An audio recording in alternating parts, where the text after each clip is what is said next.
Good evening, ladies and gentlemen. Thank you so much for joining us for this edition of HR Mentorship Learning Series.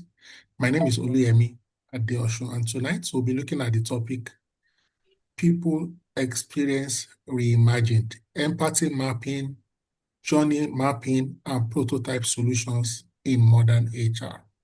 Ladies and gentlemen, and I'm excited that we have a first-time facilitator on this platform, Adebisi Ogunsoya, and I'm going to read her profile so that we can get to know her better. Ladies and gentlemen, she is a globally certified people experience and culture strategist. She has the GPHR certification. With background in history, she brings over 6 years of experience designing high-performing human-centered workplaces across financial tech, ed tech, and health tech environment. She currently drives people experience initiatives at MoneyPoint, where she architects systems that balance performance, growth, and belonging at scale. Her expertise spans the full employee life cycle, from engagement and performance management to learning, HRIS optimization, and also culture transformation. She is guided by a pro-humanity philosophy and a passion for social advocacy beyond human resource management, and her work focus on shaping future-forward workplaces where people feel seen, empowered, and positioned to do meaningful work. Speaking to us today on the topic empathy mapping, journey mapping, prototype solutions in modern HR, let's welcome Adebisi Ogunsoya. You have the floor. Thank you so much, Dr. Oluyemi. I'm very glad to be here. Thank you for the opportunity. So as not to waste further time, I'm going to be presenting a topic that is very interesting to me. I have been talking and doing presentations on this topic, so it's nothing really new for me, but it might be new for some people. So this is just a brief background of my career so far. I'm following up from the bio that Dr. Oluyemi read. So I just want to pinpoint that I started off my career as a people operations specialist in tech.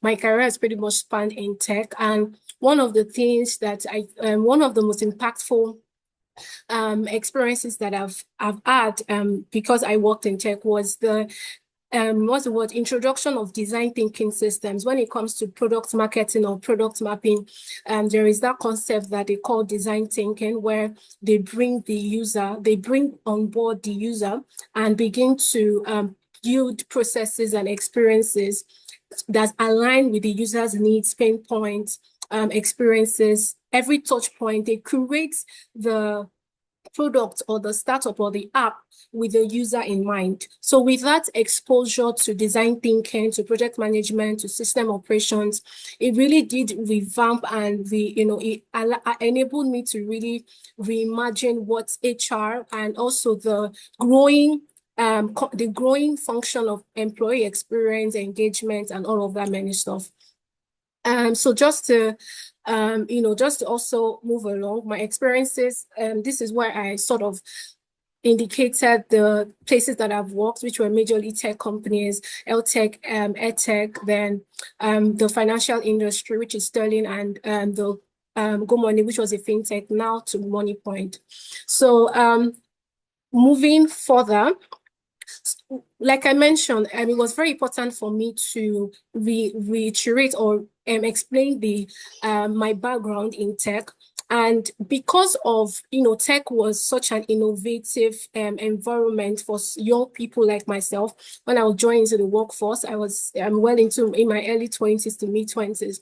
And I saw that, the way HR could be managed or could be executed had to, move and was pivoting from the traditional framework into a much more modern framework. And also with the emergence of the young workforce, the Gen Z, and also the Gen Alphas that are coming up, it became a very important, there was a very important need for the processes and the way we design HR systems to be more intuitive, to be more modern, to be more engaging. So one of the strategic moments, especially when it comes to the direction of HR, of people operations, of people management is that it has moved from being transactional. When I mean transactional, I mean purely administrative, purely traditional, to now transformational, in the sense that the whole process must align with organizational goals. It's not enough that you're doing HR and you just think HR is just, what's the word now? It's just to do support work. It is to drive organizational goals and objectives from anything, and in alignment with people management, from end-to-end processes, from attraction, from hiring, recruitment, onboarding. Everything is geared to achieve organizational goals, organizational outcomes, strategic business outcomes. So, like I mentioned, when it now comes to the new world or the future of work, we've seen that COVID brought about a diverse change to the entire workplace ecosystem, where there was a creation of workforce fragmentation, remote, hybrid, in office. We have like diverse type of work types now. Then also generational tension. Now we have close to about 5 to 4 generations in the workspace, with the Gen X retiring, baby boomers also coming into retirement, millennials, Gen Zs, and the upcoming Gen Alphas. So it's a lot, is multi-generation now, all in the same workspace, with different value system, system thinking, values, career goals, aspiration. Everything is uniquely different. Also, when it comes to competitive pressure, there is a global talent. There's a global warfare on talent. Talent mobility is at an all-time high. Engagement factors also are conversations that are coming up. So it's now more expedient that business leaders, HR managers know how to retain, and even if at all you cannot retain, because people move for different reasons away from organizational causes or issues, but it's important that you also are placed competitive advantage for you to get the best talent and to also position yourself to get the best talent. So strategic imperative, like I mentioned, oftentimes people equate or mistake experience and engagement as a soft construct. They equate it as emotional, it's just fun and vibes.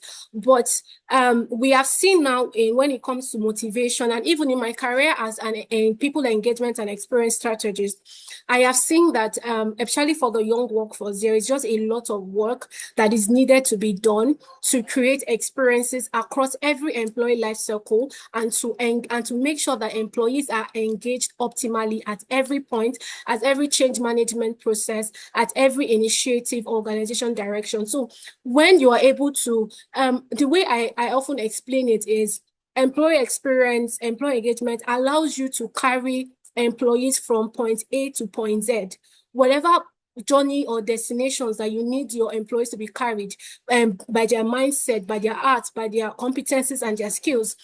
You need to be able to drive your communication, your change management processes in a way that you can carry everybody, every generation that might be in the workplace, comprehensively from point A to point Z. And that has a lot to do with experience and engagement, communication, change management processing, and all of that. Also, complexity reality. The world is very complex. And without organizations are coming up with, there are different organizations that are born global from the beginning. So they have a global facing vision. They want to be global from the beginning. They're already global. They are facing the global world.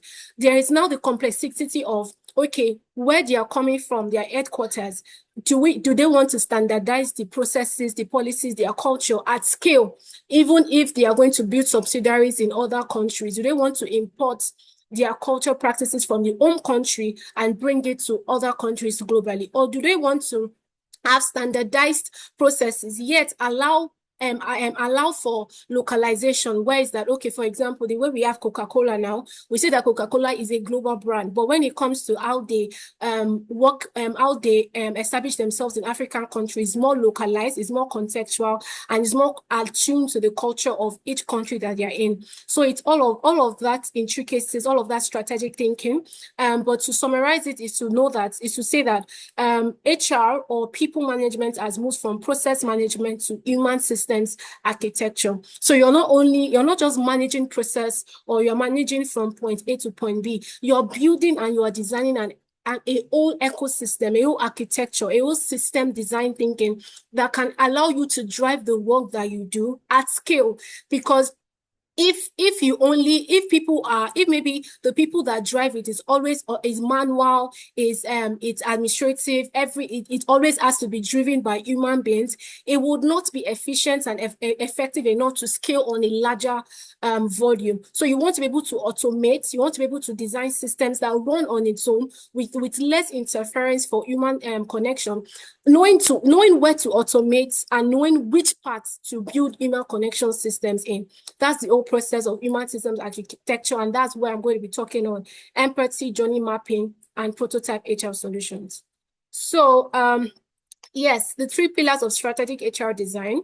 So the first section is empathy mapping, number 2, journey mapping, and prototype HR solutions.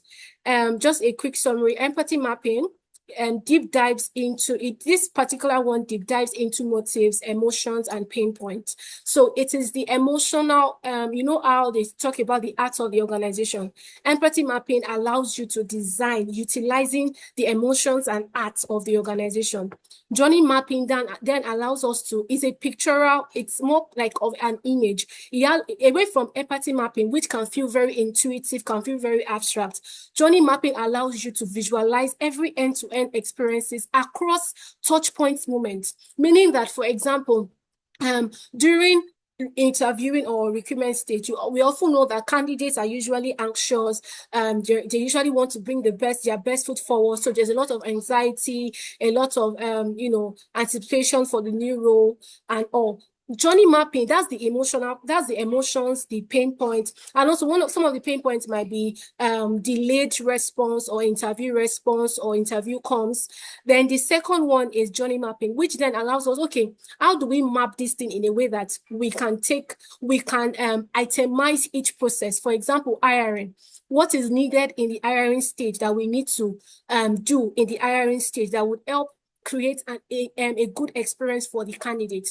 Onboarding, pre-boarding and onboarding. What do we need to do that will help create a good experience onboarding and pre-boarding? It's all to the way to exit and alumni stage. Then we have the prototype HR solutions. Yes, prototype solutions, which means that those initiatives and those activities that you do in order to solve pain points, or you see a gap, or you see there is a constraint or technological gap or system gap here. Those specific prototype means, another English for it is likely specific solutions created, designed for that problem. Those prototype HR solutions that you then you build or you design to solve that pain point. That's just what prototype solutions are. And that's the sync and that's the link between these 3 pillars of strategic HR design. So to my next slide. Okay. To my next slide. So just to reiterate why these frameworks. I said one of the points I mentioned here is data alone won't work. When you are using data, you need to be able to understand where to apply the data. So when it comes to data analytics, they show us what is going on, what is happening, what is wrong, what are the gaps. The empathy part reveals why does this thing exist? Why is it a stumbling block for our employees or candidates? Where does it which part or which areas frustrate them the most? Then journey maps show the context. They show the bigger picture, the end-to-end experiences. Then prototype, they help us validate solutions. They help us validate that, okay, this thing that we created actually works. Then one of the most important thing is strategic application. There is a need for HR to be more strategic rather than transactional and tactical, meaning that whatever you're doing is to the benefit of organizations at large, right? It's to the end of ensuring that the organization drives and accomplishes their own goal. So for you to do that, HR also must move from being reactive to being proactive. What this allows you to do is that you are already in the know of pain points, gaps that already exist, and you're already in the process of solving it. So it allows you to anticipate problems early. You design around real needs, not assumptions of what you think or what social media is talking about or what's popular. It allows you to actually zero in on needed pain points and needs that your organization and people in your organization would need. Then it also helps to mitigate the risks of organizational change. So because you're already in the know of how emotions journey through your organization, you know what works and the type of communication that doesn't work, you are able to roll out organizational change management processes faster with the with the initiative or with the mindset of, okay, this is what has worked here and this is what doesn't work. Then again, you align strategy with reality. You always make sure that whatever you are doing, this process or the design allows you to a step-by-step process that takes your strategy into actionable realities. Then moving on, we have empathy mapping. That's my first point. Then what is empathy mapping? It's a structured narrative of a specific user in a specific scenario, what their thoughts, feelings, motivations, and pain points. It reviews the emotional operating system of the workforce.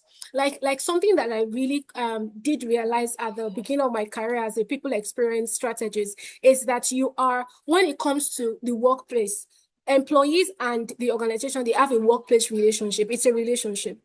And when it comes to relationship is a soul-to-soul thing. You are engaging with people's emotions, no matter how professional or no matter how generic it might feel. You are touching and you are relating with people's emotion.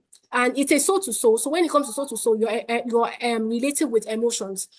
So it is, you can, and most people, like I mentioned, people just think emotions are just emotions, or they cannot be tracked, they cannot be measured, they cannot be designed. It can be designed. You can build a system around navigating people's emotions in the workplace. It's very possible. So the first point to note is that it's not a demographic profile. It's not about grouping people under age, social status, and whatnot. It is about grouping people based on behavioral, emotional narrative for a specific context. Specific context meaning for a specific context under the, maybe for example, life cycle, the IRA life cycle, it is specific. Onboarding life cycle, it is a specific context. Then the second point is segmented by role, life cycle, state, geography, or experience level. It also can then be contextualized more, narrowed, defined and narrowed into, okay, what this person's role is, what is their life cycle stage. For example, are they being onboarded? Are they a new hire? Are they, have they been in the business for 5 years and all of that many stuff? Or what is also their experience level? So it's the third point also is actionable. Empathy mapping is very actionable. It helps to reveal gaps between what employees think and feel and what the organization actually believes to be true. So it actually connects what people actually, the mindset, the perspective of employee within the business and what organizational culture and what organizational posture is. It connects it. So moving on is to say, this is the empathy map canvas. So this is the employee, a group of employees really. So again, when you break it down into a canvas or a operational model or a model, you would see that for every employee, for every one of us, we are all employees, there is a way that we think. What in the work that we do in any type of organization we find ourselves, what are our beliefs, what are our values, what is constantly on the mind of people in that organization, what do they think that sometimes they might not even be able to say. What do they think and what is their mind constantly on? Feeling. What are the emotions? What are the concerns? Some people might feel, for example, that they have been cheated in salary negotiation or they've been cheated during promotion cycle. They might feel like management doesn't care for employees. Those are emotions, those are concerns, and what matters to them. Then what do they say? What are the public statements? What do they gossip about? What are the things that they vocalize? What are the things that they tell themselves? What are the things that, they constantly communicate and interact with each other in the business? Then what do they eventually do? What are the behaviors that you see that are consistent? What are the actions that they do? Are people constantly motivated and do motivating work? Or are people actually laid back? Or are people just they are satisfied, but they are just not as engaged optimally? You know, what are those things that is a consistent behavior within the business that the culture actually also allows? There's also the part of what do they hear. So what do they hear and what do they say? Actually, because sometimes you hear when people are saying things, you also hear. So there's also that, what are the narratives, the rhetorics that are being said or being heard every time in the business? And even in as much as people think that you can't measure, you cannot what's the word now? You cannot measure these things, you can actually measure them. So these are expanded empathy dimensions. The four groups that I mentioned are the core, but there are other types like identity drivers, how employees see and define themselves, how do they see themselves, what are their own internal motivation systems, what are their fear and their triggers, eating anxiety, job insecurity, stagnation, recognition and status signal. All of this is actually based on behavioral science, but we're going to get to that. Power dynamics and culture. What are the unspoken hierarchies within your organization? What access to decision makers? What is the level? What is the perceived fairness level within your business that affects trust and the concept of trust and psychological safety? Then psychological contract gaps. What is on paper versus what is on paper? What is documented as a policy versus what actually is happening in real life? Is the difference between what was promised at the point of establishing the work relationship versus what is actually experienced. So for example, we can say we have a good culture, but when people get there, we have an healthy culture or healthy work environment. When people get there, it's the complete opposite that they find there. So moving on, so this is just the I think it's eight. I mean it was 8. It was supposed to be 8, but I added like 2 more, which is but this is like a advanced mapping of all the empathy mapping canvas. I'll just quickly move further. Then this is a case study, for example. So we have a profile. She's a mid-career, she's in a mid-career, she's a mid-level professional. Her name is Sarah. She's a senior manager. She has 8 years to know. She's a high performer and she's considering external move. Why is she considering external move? That means it goes to show that there is a pain point or a concern that she has. So so let's get into Sarah's mind. What is Sarah thinking? Sarah is thinking, am I on a real path to leadership? Does this organization value my contribution? Can I grow here or should I leave? Are promotions political or they are merit-based? What is she feeling? She feels trapped, like she's stagnant between autonomy and control. Maybe the level of job design or the level of job autonomy is not expressed, and she wants more job autonomy, the ability to make decisions on her role, the ability to handle and feel like she's in control of the work that she does on a day-to-day basis. Underutilized relative to capability. She feels like she's been underutilized. She's not used to her optimal. She knows she can do more. She's a high performer, so she knows she can do more, but she feels she's being underutilized. She's anxious about compensation and market rates. Okay, and based on equity, there is the equity theory by Adams that talks about how people compare. We're going to get to that point. How people compare their pay and their workload with employees within their company, with employees outside their company, with employees that do the same work that they do in their company. So she's anxious about compensation. She wants to, because she's a high performer, she wants to earn well.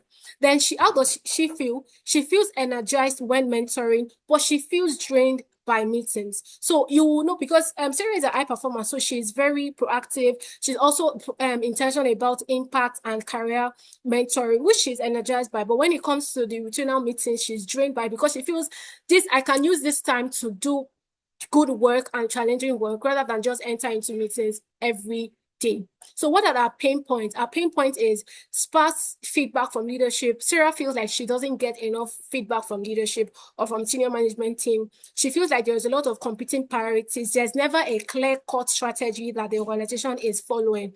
The strategy, again, is also very unclear.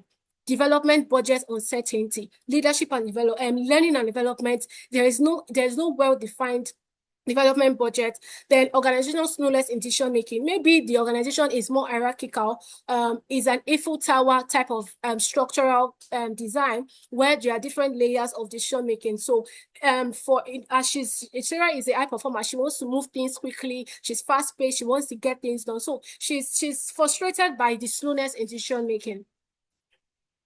So that is Sarah, and that is our profiling under empathy mapping, based on how she thinks, what she's feeling, and a pain point. So I mentioned behavioral science and motivation theory. So these are the things that explain why people feel the way they feel, why people think the way they think, and the pain point people have within the business. It's the psychology part of all of this that we're saying. So I'm very sure that most of us are aware of the Maslow's hierarchy of needs. It talks about the first stage, physiological needs, ability to, have food, water, then all the way to self-actualization, belonging needs, self-esteem needs, and all of that. So those are needs that are inherent that people are looking out for. And per time, your organization, every HR or every people management initiative aligns to help fulfill that need that people are. For example, belonging needs, a sense of community within the workplace fills that need. Self-actualization, the ability to create challenging work, to create initiatives, and to build and that leads to actual results and impact. Then we move on to determination theory, which talks about autonomy, mastery, and purpose. I mentioned before the other part that Sarah wants more autonomy on her job. Autonomy is agency, the ability for people to own processes from end to end, ability to make decisions without having to do back and forth to get approvals. That to an extent they can control this full. They can control the process of their job. Mastery, how efficient, how proficient, how competent they are, the sense of purpose that they get from what they do. So it's very important and it's core to psychological needs of people. So psychological safety, psychological safety means the ability or a sense of a sense where people a sense that people have that they feel they are comfortable enough to question things without feeling like they'll be punished for it. So for example, they can question some leadership initiatives and they won't feel like, the CEO will punish me for asking an objective questions, or if I say this, I will not get promotion in the next review cycle, or I will be shut down. It's that sense where people feel like they are free and they are free to ask, to challenge some things in a respectable manner. Behavioral economics, which means fairness, bias, loss aversion, meaning that people would rather not want to gain something if they know that they would lose something much more in the process. People are so loss averse and risk averse that they would stay in a place knowing that, if they live where they are to another place, it might work out. But because they don't want to lose what is in hand, they would rather stay there. Fairness bias means the perception of fairness, how your policies, your processes, your systems have a sense of fairness, have a sense of equality, equity. Adams equity theory means people comparing pay and workload against other workers and their perception of work. I think I mentioned that briefly earlier. There are three types of equity: internal, external, and individual. Internal is when people compare the work that they do and the salary that they are paid with other people in the company. So for example, somebody that is a senior manager would come in, and if she finds out that a senior manager of 15 years experience, and she comes in and she finds out that a younger person that just came in that has 2 years experience is earning the same that she's earning, that's an internal equity issue, meaning that our level of experience, our level of the work that she has put in her career is synonymous to somebody who is just coming in with 2 years experience. She would feel unfair. It would be a big problem within the business. So there's also the experiential theory by Victor Fromm. This is my personal favorite. I've used it a number of times to design learning initiatives within my organization. So it talks about how people evaluate the efforts that they put in anything. That if they do this thing, it would help in their performance. And if it helps in their performance, there will be a reward. So, for example, people, when it comes to learning initiatives, people don't do things if there is no reward or an expectation from it. If this thing is not making sense to them, especially in the concept of adult learning, which is adult and that's I think it's andragogy, and there's pedagogy, which is young people learning. But when it comes to adult learning, you must always tie it to an expectation, to a reward. That's what we catch people, because it has to make sense for them to do it. So the Herzberg's two-factor theory talks about hygiene factors and motivation factors.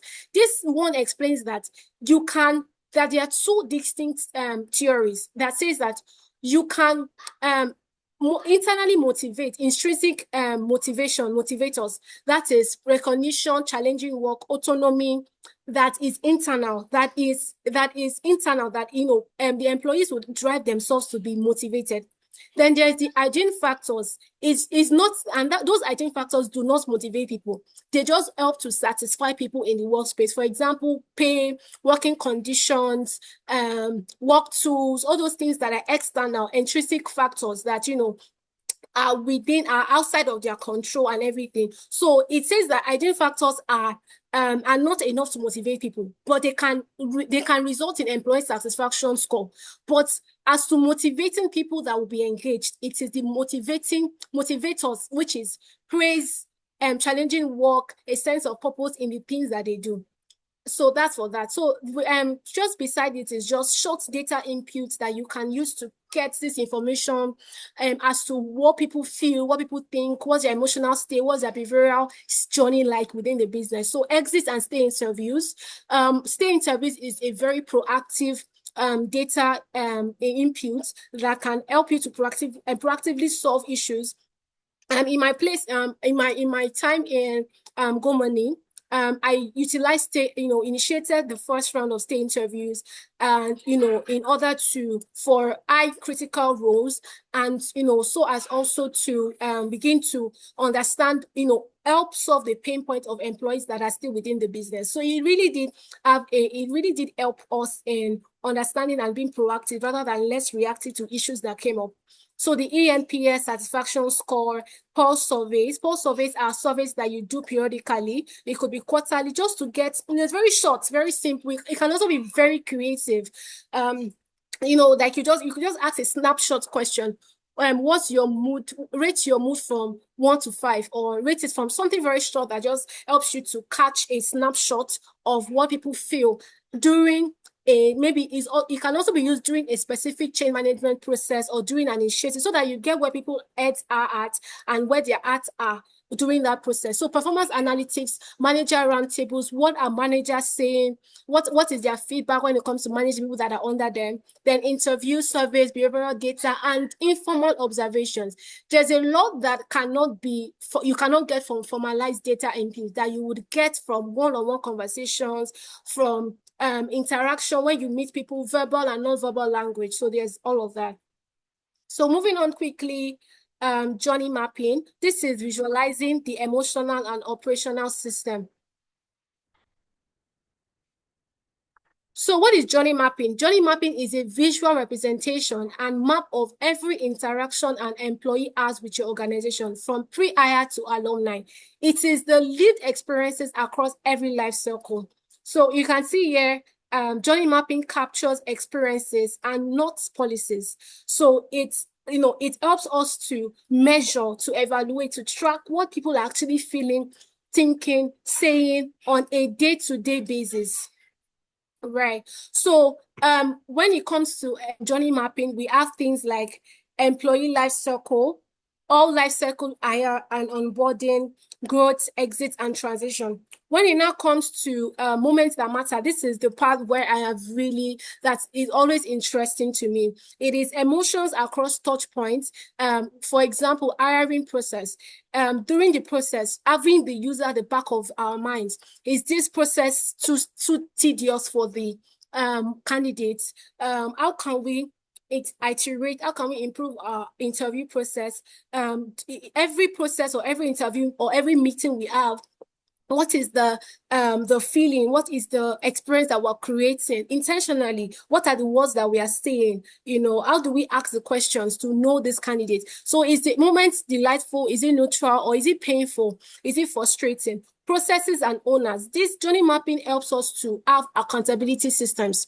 For example, it helps you to know, okay, for this process, for this life cycle IRM, who are the people that are accountable here? For onboarding, we know that for onboarding, it's holistic, it's cross-functional. You work with HR, people team, operations to get work tools, IT to for access and provisioning, access controls, manager, team, peer body, and everything.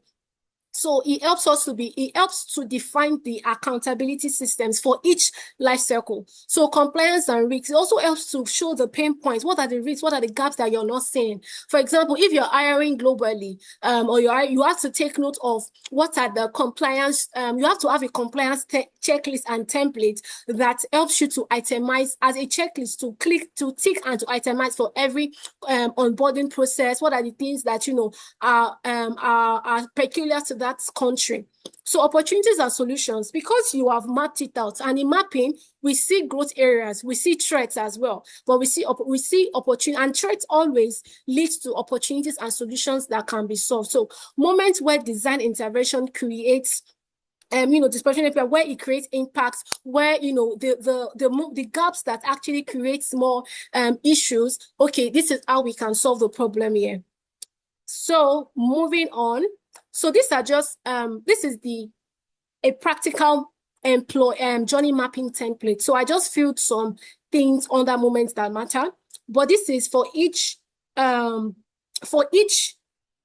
the word now? Each life cycle, there are key things that you need to be able to itemize and indicate. So these are the key things here, where you have personal mapping and emotional states. What do they think? What are their feelings? For attraction, you would, they are maybe they're anxious, they are looking forward, they are hopeful. Hiring, more anxious. Onboarding integration, they're excited. So how do you make sure that the emotions that they feel at each point, if it is good, how do you maintain it? Because you need people to, even if, there'll be times where they'll be frustrated, but you need them to have, when people say they have good experiences, it's a accumulation of positive experiences that ends up being, I feel good about this company, right? So performance, what are people feeling here? People feel anxious. Their aspiration is that they want to be rewarded for the work that they do. Growth development, people don't want to feel stagnant. They want to feel like they're moving. Internal mobility and engagement, people want to get praise. They want to get praise and everything. So friction and pain points here talks about what are those areas that frustrate people at each process. So for attraction, it might be that your company or your job ad, you don't have enough information, or the salary is not outright indicated, or the job ad is not, it's not something that gives the job a sense of purpose or a meaningful context that people will get attracted to.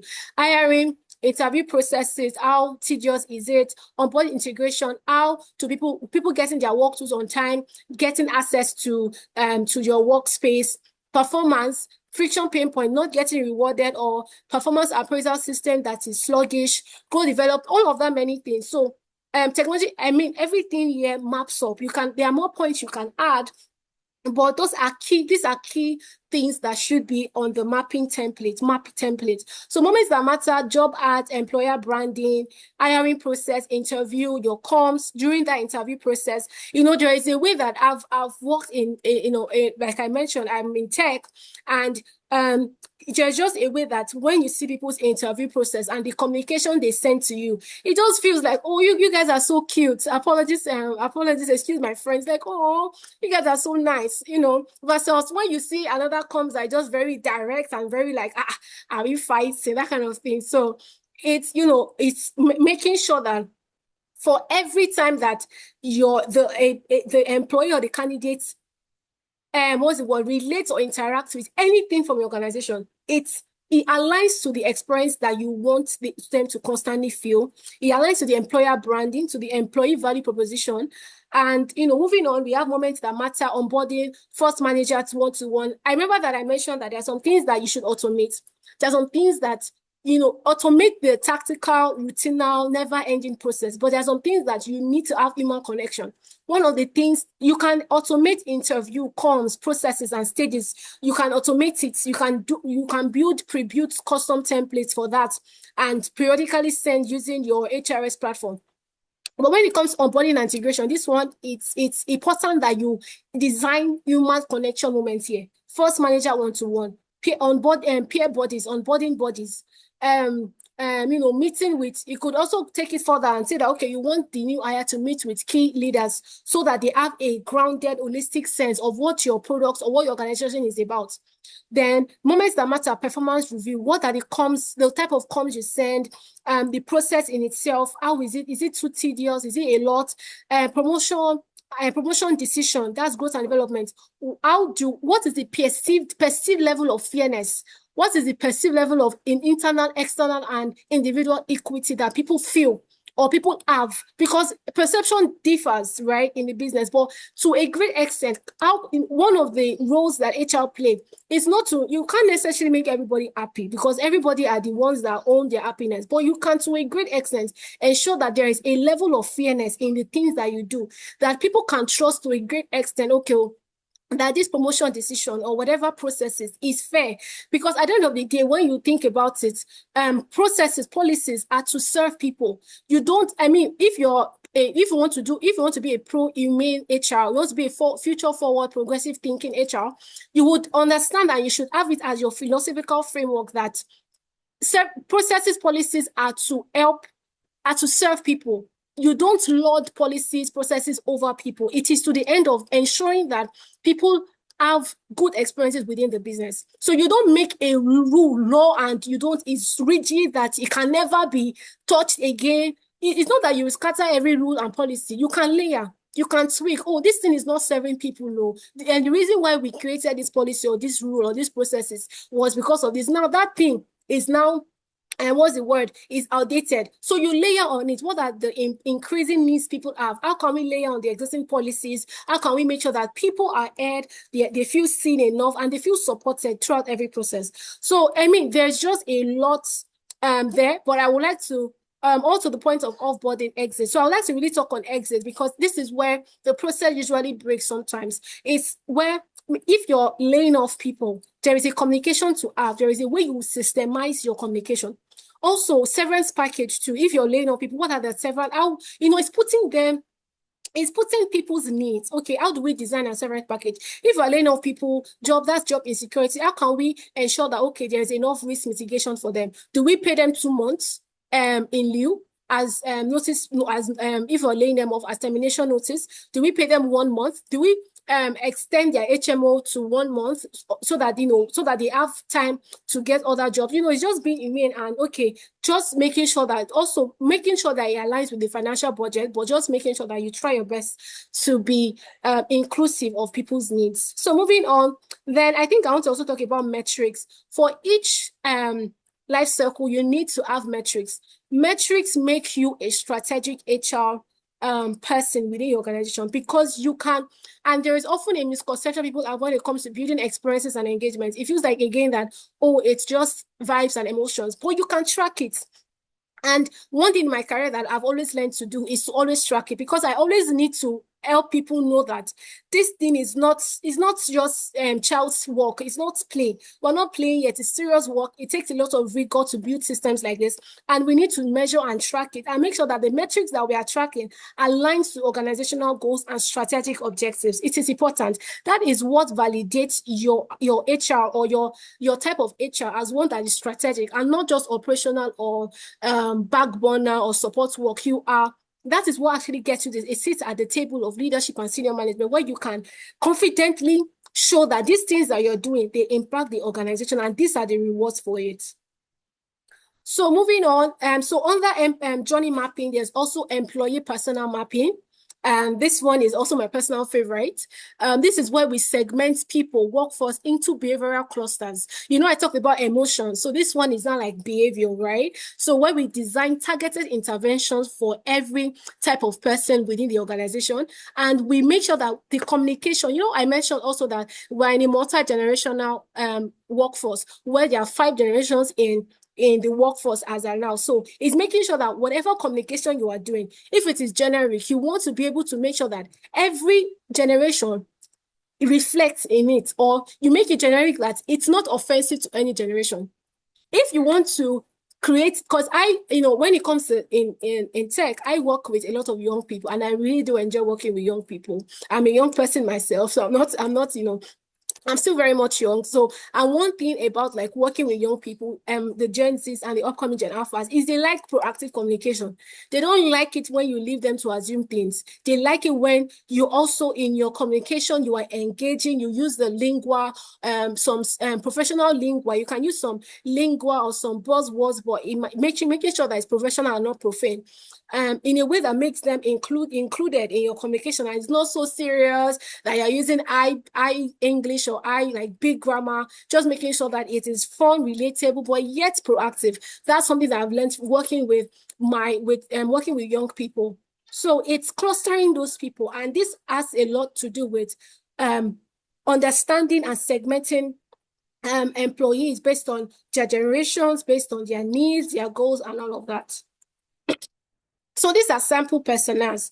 We have the growth-driven achiever. This one is, no, this person doesn't want to play. I just want to ace go. I just want to be going up the career ladder. I just want to be acing my KPIs. Stability seeking operator. This one is, a balance of risk and a balance of stability. I just want my money, my salary at the end of the month. I just want job security. I don't want to do a lot of risk that will take me out of where I can be stable. Then there's mission driven builder. This one they have a deep sense of purpose. If it's not making sense to them, you will not see them there. They are not motivated or engaged to do what you want them to do. So they constantly need a sense of purpose. They need a sense of mission and vision to do the work that they want to do. So this is, different. These are different personas. They have different things that engage them, and different motivation factors and what's the word? Yes, and motivation factors. So moving on. And so this is, I don't know, I'm such a very Gen Z apologist to who might not be your, Gen Z millennial year, but they're the emerging workforce. So this is the typical emerging Gen Z navigator. This is the persona. So most likely their personality type is usually maybe introverted, extroverted. They are they're high tech savvy, and they use a lot of emoji in the workplace. Right. So this is the personal title, and these are their rewards. This is the reward triggers. They are very motivated by rapid skill and career acceleration. They don't like feeling stagnant. That's something I've learned about working with young people. Your career ladder must be defined to an extent. That's what makes them know that, okay, they're not just stagnant. And because there are a lot of options now for young people, so whatever it is that they feel like they are doing, they want it to make sense. They want to move up, right? Because they could as well just leave your organization and go and become a content creator, or come and start a business and do other things. There are a lot of options to create wealth in this generation. So communication needs, they value authenticity, transparency, honest leadership communication. This is something that I have had to learn. I have had to deconstruct the idea that, as HR, you come in and tell people what to do. No. When it comes to the young people or Gen Zs or Gen Alphas that are coming up, they want from the very beginning that you're thinking your idea, they want you to include them. So during my time of creating annual flagship events like International Women's Day, International Men's Day, and other events, I constantly had to create a committee of people to work with before I even before there was even any idea of, what we're going to do. So it was making sure that I picked key people that I knew that they were quite influential, and they could help me. They are ambassadors of the culture as well, and the organization, and they have vast ideas, and brought them together to bounce off ideas and everything. And then before you roll anything out. So for young people, they don't like when you just come and dump information on them to do, even if you don't have all the information or all the final picture. They want you to bring them on board. Then maybe you guys can have the final picture together. That's what they value, and that's what I have seen really, really drive engagements and create experiences that they like in the organization. So career anxiety, they fear stagnation. I've mentioned that more than even the workload that you give them. They just, even in as much as you, even if the workload is a lot, they just want that, okay, this workload is, there's a reward for it. I am growing in my career. Feedback expectations, they won't expect it. They're not even, what's the word? They always expect continuous real-time feedback. So, like I mentioned, the young Gen Z, they don't like, they're not really about you being perfect. They just want you to be humane, to be honest with them, and they want feedback on time so that they can quickly course correct. And they really do dislike micromanagement. That one is something I have observed and I've also seen. So what are their career goals as well? They work any work that aligns with their personal values and social impact. And for the young Gen Z, money is important, but money is not all. Money is like the first step. Yes, I mean, they should get paid for what they are doing, but much more than that, they want to have a sense of connection to what they do. I personally, when I'm entering into any organization or how I've moved across the organizations I've been in, is that there's always something that connects me with them. Oh, I like the work they do. I like the culture that they do. I like the vision that they are building. I want to be a part of it. If I personally do not feel a sense of connection to them, I will not really be so engaged or motivated to do the work. So that's about that personal mapping. So I'm coming to the process and the operational system now of how you can do all that, or when it comes to mapping things out and designing the process. So it is very important when it comes to operational discipline. It is important that you have a back of your mind that whatever whatever your output is what people are seeing, what people are feeling, what they perceive. So the front stage is the employee experience. Then the backstage is the HR processes. That is your operational discipline. Employees or people outside of HR don't care if what your processes are. All they want to see is the outcome of that process. That is what ends up being the experience that they feel.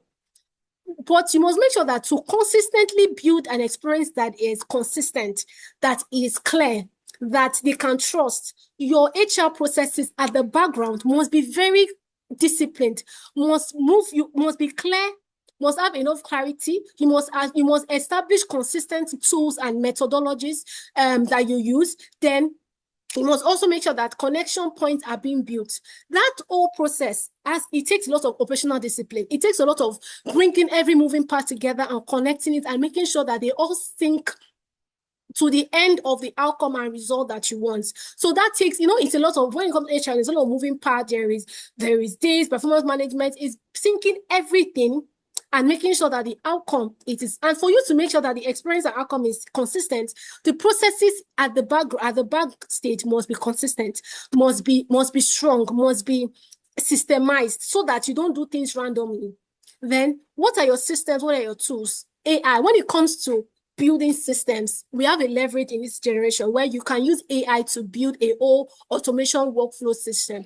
You can even use it to build custom ChatGPT or custom domains. You can use it to automate your processes. It's just and I personally use AI a lot to do sentiment analysis, to interpret data, to be also proactive, predictive analytics when it comes to data analytics, predictive, prescriptive, descriptive analytics as well. And also system and tools, your HRS. This is where you get the data that you work with, your pulse surveys, performance analytics, HRS. It has helped you to pack everything in one place. You just go there and filter it. It's a very stressless.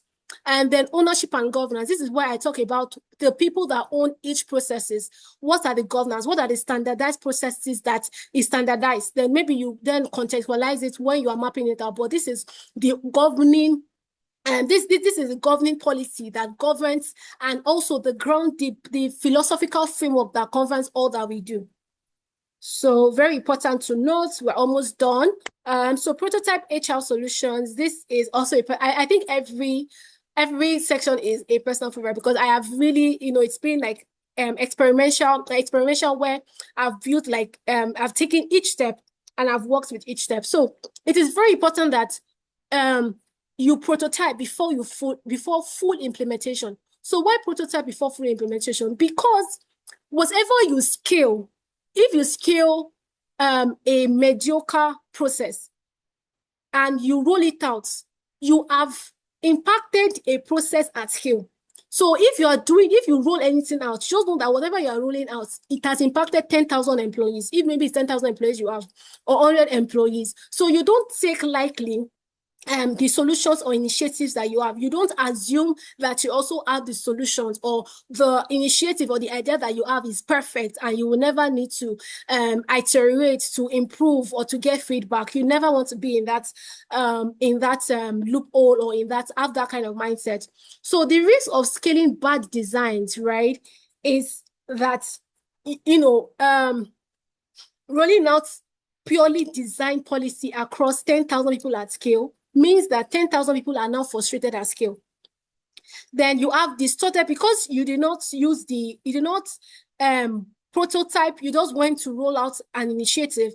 Now your feedback is, you get terrible feedback, and the damage is now done at a much broader scale. Then it's costly, because it takes money to roll out initiatives, money, time, and all of that. And it signals you don't know what you are doing, or your organization doesn't know what you are doing. It signals dysfunction. Prototyping in HR allows you to pilot small experiments, low cost, very low cost, rapid testing with a small representative cohort. So you can say, oh, you want to roll it out with a certain department, maybe they're like 10 in number, before you roll it out to bigger departments. Then this allows you to stop launching full programs blindly. Then you also want to prototype before scaling. You want to measure, learn. What are the feedback? What did you not get well? Iterate before scaling it. Then your quick wins. What are the things that worked? You want to quickly share that with leadership, so that you can gain leadership confidence that you know what you're doing, even if it's not perfect yet, but you know what you are doing, and you are on that journey to making sure that you get the perfect tool. So what are the HR prototyping circle? Key principle of prototyping is that it allows you to fail fast, you can fail cheap, and you can fail early. It's always good that you fail early and not fail at the point where you should not be failing. Then test assumptions with users before investing in a full-scale rollout. Prototyping reduces implementation risks by 60%. And 60% is a very huge margin. Then the first step is your hypothesis. What is the context? What are you testing? What do you want to solve? What problem are you solving? You want to listen deeply to unmet needs. You want to have a clearly defined problem statement. At the end of your hypothesis, analyzing, checking what are the unmet needs, what are the gaps. You want to have a defined problem statement. Okay, this is what people are having. This is the data point that we use to create this problem statement and all of that. Then you want to pilot. This is where you then offer recommendations, or you generate diverse solutions, you design low-risk solutions, and you validate with users. Then the measure, you want to measure, okay, we have piloted this initiative in this small group of people. We want to assess their impact, we want to assess the feedback, we want to map out strategic metrics. Okay, what are the metrics that we're able to measure from this pilot initiative? Okay, what are the quick wins for buy-in? Then step 4, we want to iterate. How you can improve gaps from feedback. You want to test again.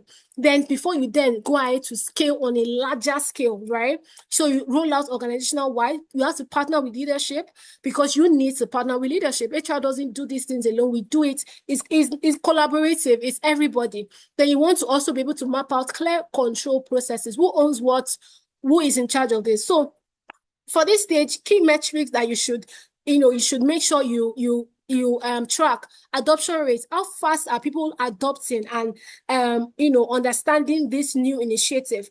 Time to proficiency. How fast are people being skilled at it? Maybe you are rolling out an HRS platform. How skilled are people immediately, like when they get to the platform? What's the time to proficiency? How competent are they to use your HRS? What is the manager sentiment? What are people telling manager, and what are managers telling you as HR?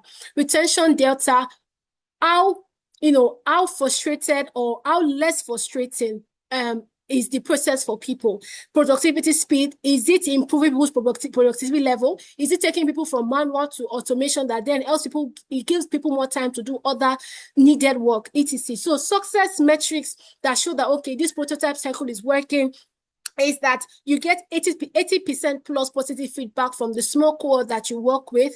Compliance risk analysis, you make sure that every I's are dotted and T's are crossed. You want to, when you're doing anything global or even local, you want to make sure that it aligns, there is no risk implication before scaling organizational wide. So we have 7 more slides to go just to round up. So prototypes and strategic outcomes. So types of HR, like I mentioned, HR prototype is literally solutions you generate for specific problem solving. Onboarding MVP redesign. Maybe you feel like, oh, the onboarding process is too tedious, you want to redesign it.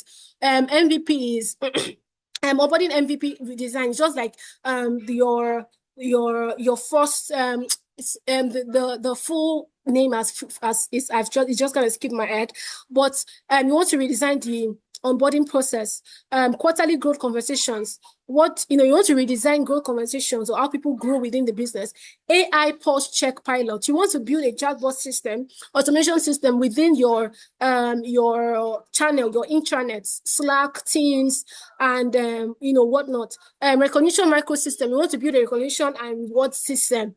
Right, so those things are actual HR prototype solutions. Because they solve a particular problem. Executive outcomes, metrics that you make sure that you tie. It's very important, and this is me saying, you make sure that you tie everything that you do to metrics. So whatever solution or initiative or prototype you are building, make sure it is tied to a metric so that you're able to show strategic executive thinking that also allows that helps and support the organization to meet their own goals as well. So faster time to productivity, onboarding. So you want to use the onboarding redesign to build to measure and evaluate faster time to productivity. When new hires come, what's the time to productivity? Quarterly growth conversation. You want to be able to reduce regrettable attrition. Regrettable meaning that the reason why people leave the organization could have been avoided if you had proactively solved their pain points. AI pulse checkpoints. You want to use that to be able to solve, hire manager effectiveness, where managers are not just bundled and just concerned or involved with, what's the word now? Where they are not just involved with, what's the word?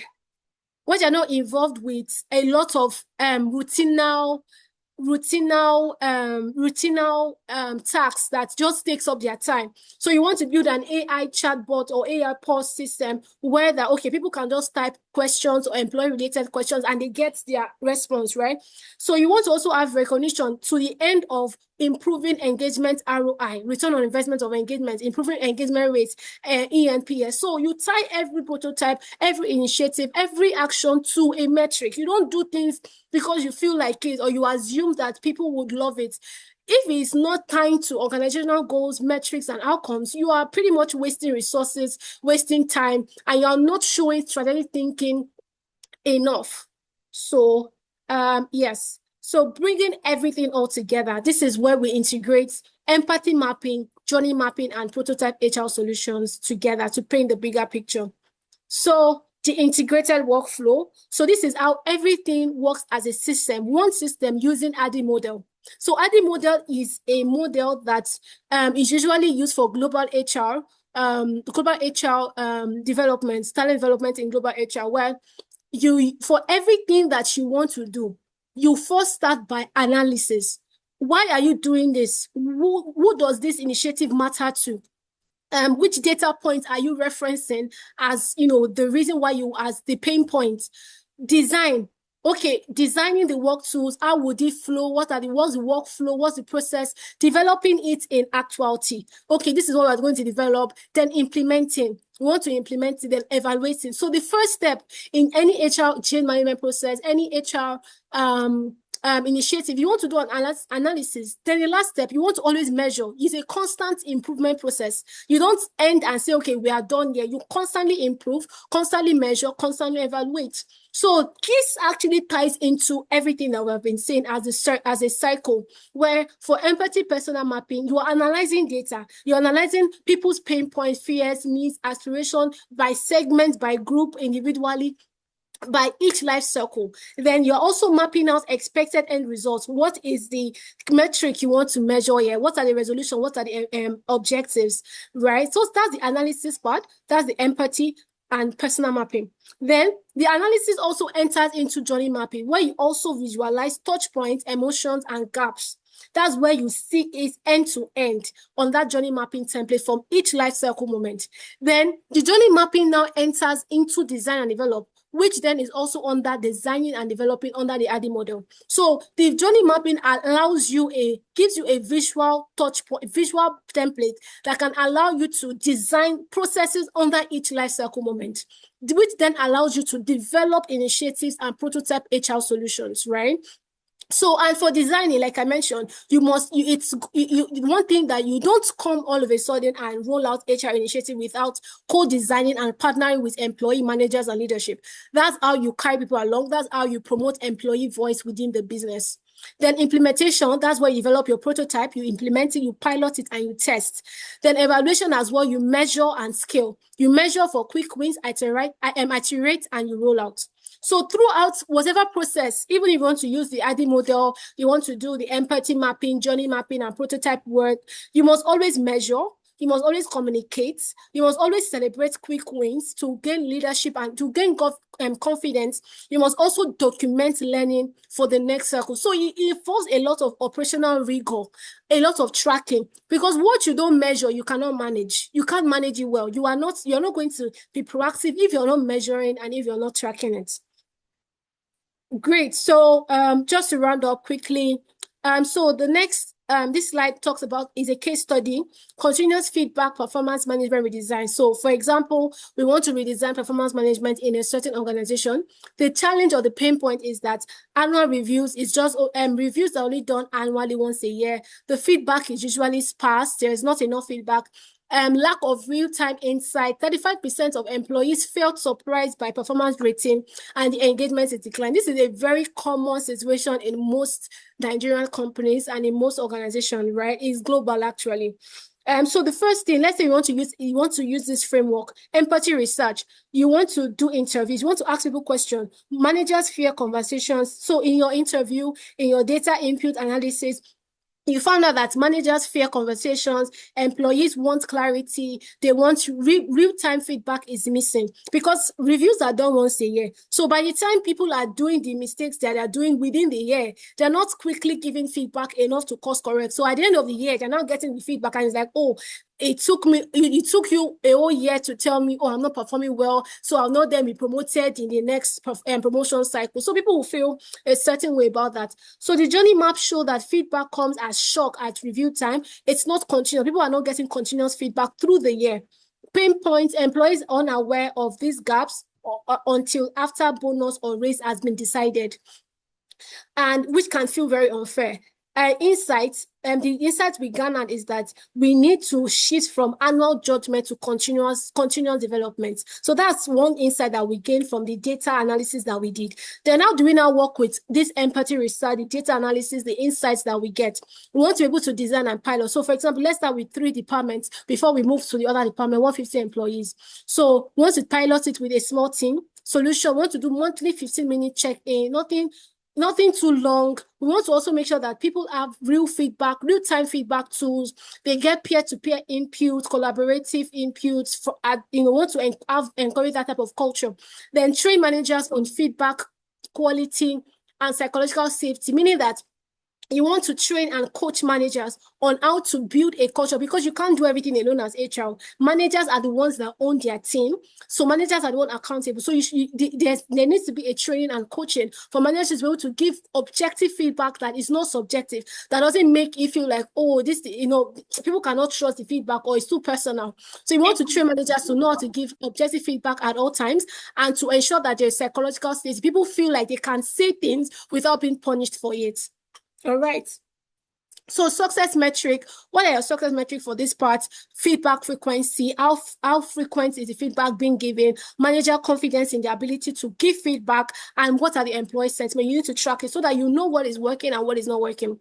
Then pilot results and learnings. You want to be able to show what are the results, what did this thing, the one that we piloted, what did it result to? 94% managers held monthly check-in versus what it used to be before, which was 40%. Employee sentiment, 78 people felt like they felt heard and against the previous baseline. Managers reported more trust. They had less, teams having less anxiety, better relationships, learning needs, they need more executive training too. Manager discomfort when bosses do not reciprocate. So maybe there's another higher level of hierarchy. You need to also build that up and take it further there. So it's a very, it's very iterative design, like process. It's continuous feedback. So this is just it there, that then you cannot break it down into, okay, this is pilot phase, implemented across number of employees in phase rollout. Timeline it was tied to Q3 strategy. What are the results? You just want to be able to also systemize it like that. So love it, we're almost done. Okay, great. So this is a practical template that you can use, right? So if you want to start using empathy mapping, journey mapping, and prototype HR solutions now, this is a template for you. That is, it gives a timeline and it gives immediate action. It triggers you into immediate action. So the first thing is, in your month one, you want to focus on analysis, like we mentioned earlier. You want to identify the high impact challenges. What are the places that are risky, that has high risk implications? You want to point that out. Conduct interviews, create empathy map, and simple. It doesn't have to be too serious. Something very simple. Maybe it's peculiar to that context. Maybe it's performance and performance review or growth and development. Specify it. Then socialize your findings with leadership. Communicate with leadership. Oh, this is what you are saying, just so that you're also inclusive. You bring them along from the very beginning. So this one tells us that empathy first on that day. So you want to lead with empathy, empathy meaning with the users in mind, with the employees in mind. So you want to do design and prep in month. So this is like a first 90-day, like a old 90-day sprint, a 90 days action rollout. You want to co-design, you want to select metrics and success criteria. You want to recruit and brief pilot cohorts. You want to also build tracking dashboard for month 2. So you want to be able to understand who owns the journey here. Then month 3, you want to pilot and learn. You want to launch pilots with a number of people. You want to do weekly check-ins for feedback loop. You also adjust on the go. You're not waiting for it to be perfect. You adjust on the go, because you don't have all the answers. It is when in your doing, that's when you get more initiative, more ideas to improve. You want to gather feedback, prepare skill recommendations to executives. So this is what we have piloted. So this is what we know that we're going to have to roll out on a bigger, organizational wide. This is what works. So this is prototype rigor. This is where operational discipline comes to play. So this underneath here all talks about 3 core principles. These are 3 core principles in anything you want to do and your 90-day sprint action.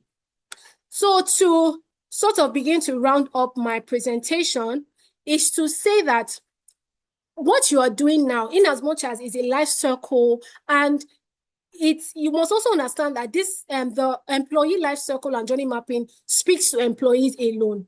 But for it to be sustainable, for it to really do the work that it's supposed to do, after you've put in all the work, the organization must support it. The systems in place already, your policies, your mindset, your culture must support it.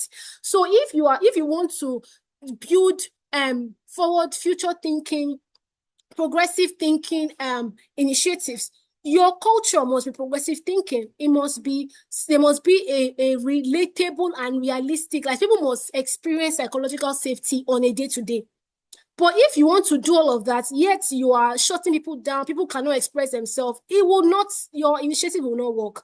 So you need to align your incentive, your performance reward, your leadership behavior. Leadership must also be accountable to whatever. You must build the systems and framework in alignment with every other factor. Your culture norms, communication rhythm. What is your tone of guidelines?